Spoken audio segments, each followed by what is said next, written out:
exile, the status and activities of alphabetic scribes in ancient Mesopotamia, and much more. And he is currently a curator at the Bible Lands Museum, Jerusalem. And he will be speaking to us about, the merciful king, an Assyrian literary motif, and its influence on the biblical concepts of the covenant. Please, Yigal. Thank you, Yore. I would like to congratulate Professor Klein on this festive opportunity and to thank the organizers for inviting me. The merciful king. Mercy is not something that readily comes to mind when thinking about the kings of ancient Assyria, unless it is in the sense of the Ballad of the King's Mercy published in 1889 by Rudyard Kipling. Indeed, Kipling's poem is a penetrating insight into the nature, benefits, dangers, and requirements of royal power in what was, at this time, one of the last surviving specimens of an Oriental monarchy, with all the due reservations that must be made concerning this term. And some of us may be willing to connect this poem to the current political situation in Israel. But still, my topic today is the ancient Near East and not the modern Central Asia. So let us move to the relevant region and period. If we ask ourselves whom the kings of the ancient Near East and their courtiers and scribes presented as merciful, the answer would be the gods rather than the kings. Thus, in the 23rd century BCE, in the reign of Rimush, son of Sargon the Great, or maybe shortly before, a fragmentary Sumerian inscription marked the dedication of a statue with the god Ninshubur for the life of Meskigala, the governor of the city of Adab. The text mentions the statue's name as an address to the god, "Have mercy through my prayers." In the early 2nd millennium BCE, that is in the Old Babylonian period, more references to the mercy of various gods are attested, as we can see on the screen. In contrast, the kings were expected to show no mercy at all, at least to their enemies. Several examples of this appear already in the royal inscriptions of the dynasty of Akkad, although still one must say that in the prologue to the Laws of Hammurabi, the king is mentioned twice as having shown mercy to the inhabitants of the cities that he conquered, namely Larsa on the one hand and Mari and Tutul on the other. The general distinction between merciful God and merciless kings is maintained in the Assyrian royal inscriptions, as one can see now with the help of Orak, specifically of its RIAO project, the royal inscriptions of Assyria Online. One must be aware that this project's lexical analysis is not set in stone. For example, the distinction between remenu, merciful, as an adjective, and remenu, merciful one, as a noun, is actually not well founded. It makes more sense to posit only one word, remenu, an adjective that in some of its occurrences is substantivized. Anyway, if we check both entries for remenu and treat them as one entity, we find 26 occurrences of the term. All of them refer to different gods. You can see the specifics on the screen. However, a different term related to mercy, the participle gamilu, one who spares, occurs once in the negative with reference to the god Nergal, la gamil lemnuti, who does not pardon the evil ones. The relevant inscription Sargon II, 2008, is incised on an axe head of blue marble. It was found in Tel Haddad in the Diyala Basin and belonged to a eunuch of Sargon II, who was also the governor of the northern province of Nairi. In the concluding lines, this inscription also uses the epithet La Gamilu with reference to an illness, Marzu, from which the dedicator asked the gods to spare him. And beside the inscription which we just saw, the participle Gamilu has 11 occurrences, 3 in the inscriptions of Shalmaneser III and 8 in the inscriptions of Sennacherib. In the first group, it occurs in the collocation La Gamil Tukunte, unsparing in battle, and in the second group in the collocation La Gamiluti, the unsparing ones, referring to Sennacherib's soldiers. At a first sight, this number of occurrences looks too small in light of the large extent of the corpus of the Assyrian royal inscriptions. The explanation is that the more common term for one who spares or forgives in the Assyrian royal inscriptions is the participle Padu. It has 58 occurrences, almost always in the negative epithet La Padu, referring to the king of Assyria, his weapons, or his actions. Once again, we can see the details on the screen. Both padu and gamelu are participles of the verb padu and gamalu, respectively. Do those verbs occur in other forms in the Assyrian royal inscriptions? Well, as we can see, the answer is negative in the case of padu and positive in the case of gamalu. But one must qualify this to a significant degree. Of 7 occurrences of the verb gamalu in finite forms, 6 do not refer to either a god or a king actually sparing anyone. Once again, we can see the details. The only exception relevant to our purposes appears in the great prism of Tiglath-Pileser I, with reference to the king's actions toward Shadi-Teshub, the ruler of the city of Uratinash, on the eastern bank of the Tigris opposite the Tur Abdin mountain range. According to the text, quote, Shadi-Teshub, son of Hatuhu, king of the city Uratinash, submitted to me in his own land. I took his natural sons and his family as hostages. He brought to me as tribute and tax 60 copper kettles, bronze vats, and large bronze bathtubs, together with 120 men, cattle, and sheep. I accepted his tribute, spared him, and preserved his life. Etirshu nepishtashu agmil, in Akkadian. I imposed upon him forever the heavy yoke of my dominion. Unquote. Although, as I just said, this use of the verb gamalu is exceptional in Assyrian royal inscriptions, it is very illustrative of the way in which an Assyrian king showed mercy to his enemies. The king of Assyria would draw near or enter into a foreign land on a military campaign, and if the ruler of that land submitted of his own will, he would pay tribute and be allowed to remain on his throne as an Assyrian vassal. This is also evident in the only 2 occurrences of the verb remu, to be merciful, in the Assyrian royal inscriptions, which likewise appear in the great prism of Tiglath-Pileser I. One example of this verb refers to the people of the land Sugu in the mountains of Habchu, north of Assyria. Quote, I conquered the entire land of Sugu. I brought out 25 of their gods, their booty, their possessions, and their property. I burnt, razed, and destroyed all of their cities.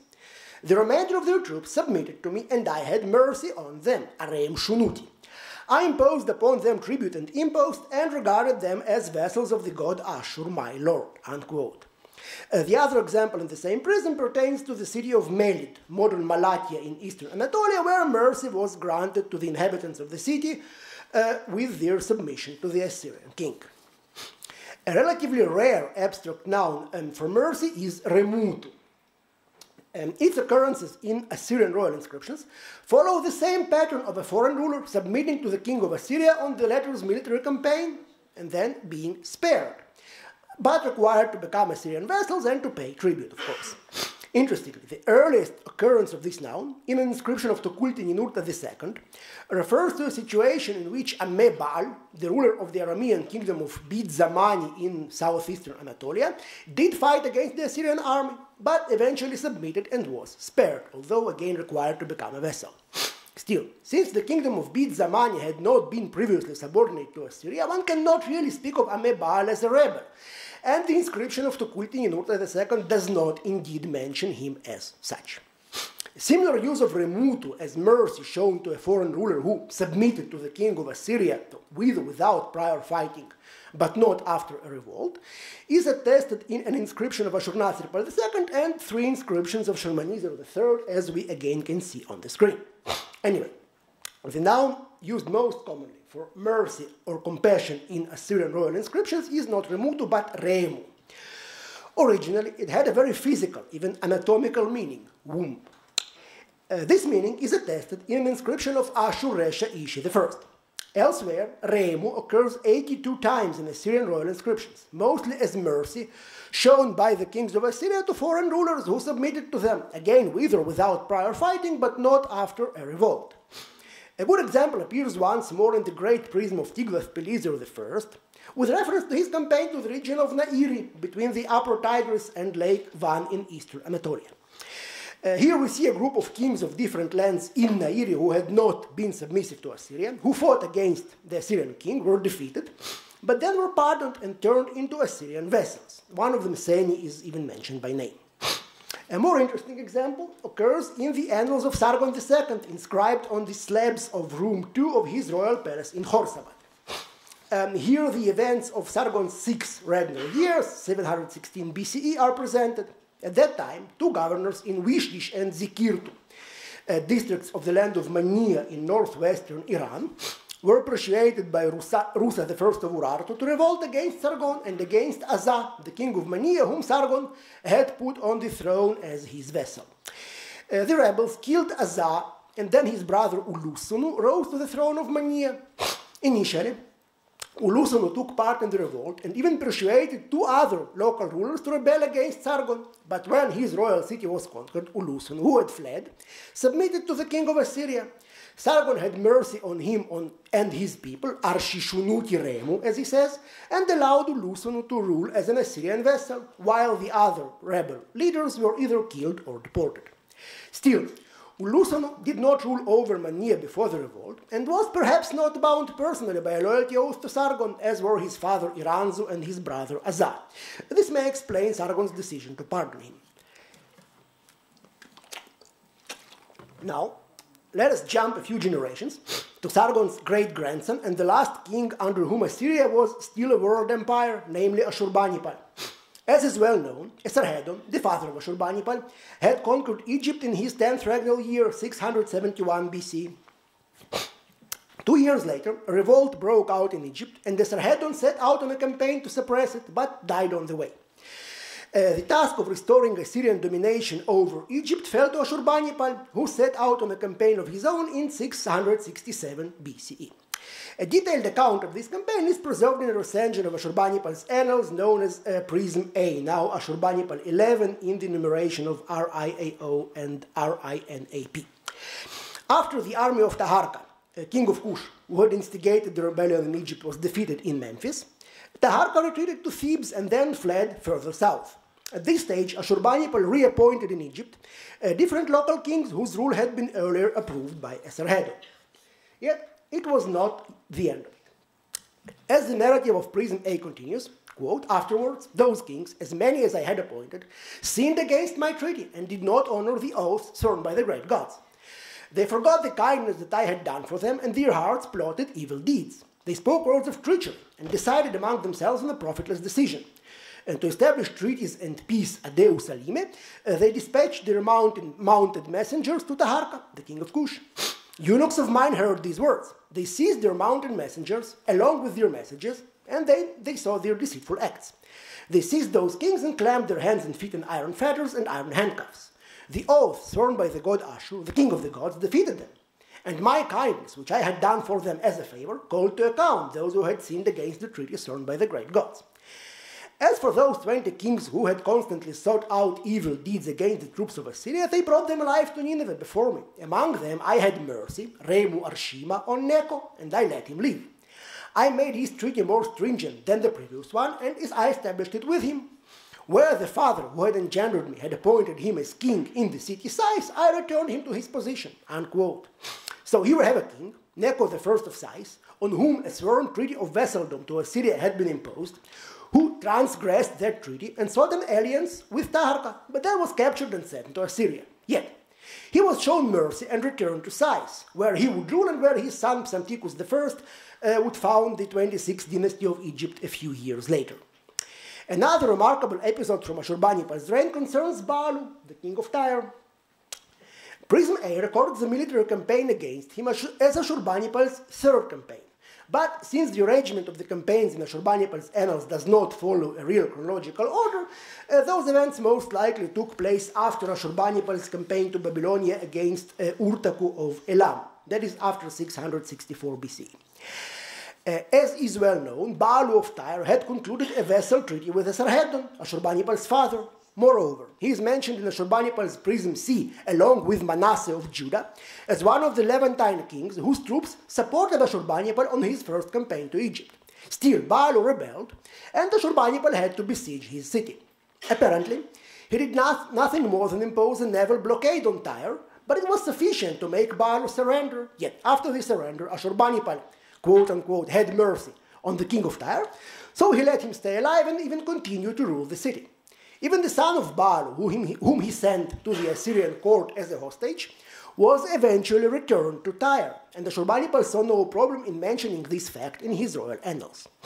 In addition, famously, Ashurbanipal claimed that he had mercy on the inhabitants of the Babylonian cities, who supported the revolt of his brother Shamash Shumokin and survived the suppression of that revolt in 648 BC. Of course, the glorification of these acts of mercy is royal propaganda, and the relevant acts were most likely due to political realities on the ground, rather than to some special kind-heartedness of the last great Assyrian king. Thus, Necho must have been spared because Egypt was a remote land that could not be effectively administered from Assyria, and local vassals had to be trusted with managing the country in Assyrian interests. Similarly, a naval landing in Tyre was probably beyond the Assyrian capabilities at this stage, and Baalo had the privilege to negotiate convenient terms of surrender. Likewise, it was not in the Assyrian interests to leave Babylonia entirely a smoldering ruin. Hence, those inhabitants of Babylonia's northern cities who survived the suppression of the revolt were allowed to live another day and, of course, to pay taxes to the new Assyrian vessel on the Babylonian throne, Kandalanu. Yet, it is important that under Ashurbanipal, the image of the king of Assyria as a merciful ruler, forgiving even those who rebelled against him, entered the official repertoire of Assyrian royal propaganda.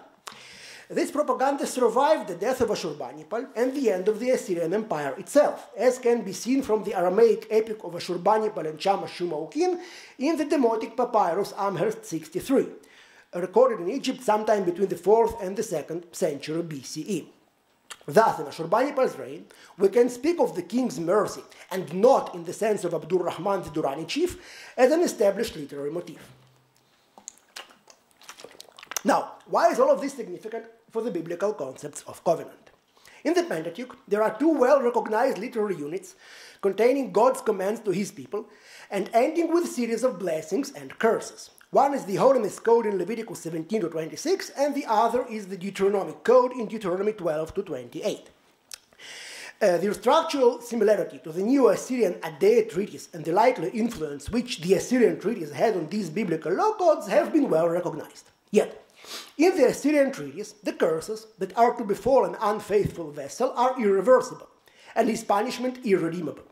In contrast, the Holiness Code and Deuteronomy add optimistic statements after the curses, insisting that God will forgive the Israelites despite their transgressions and will redeem them from exile in the land of their enemies.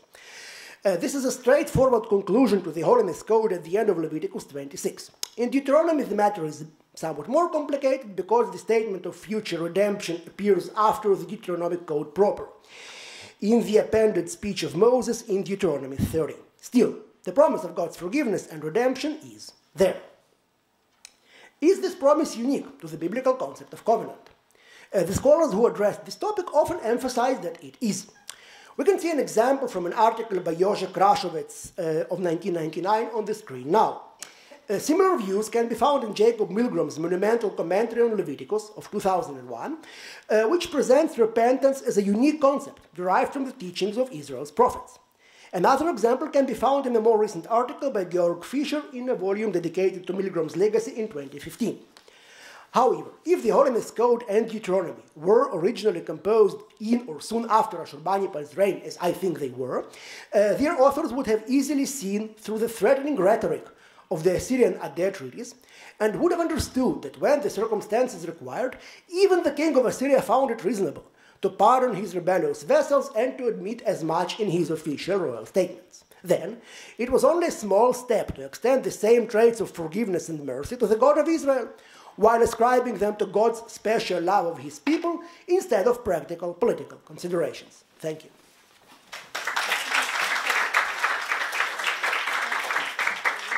Thank you very much, Yigal.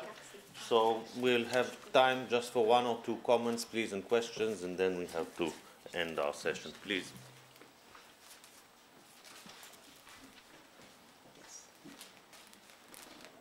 Yes, Professor Winstein. Well, thank you very much. I very much enjoyed your lecture and am convinced by your examples. I just want to say, just for bibliographic purposes, that concerning the relationship between Remu and Rachem in Hebrew and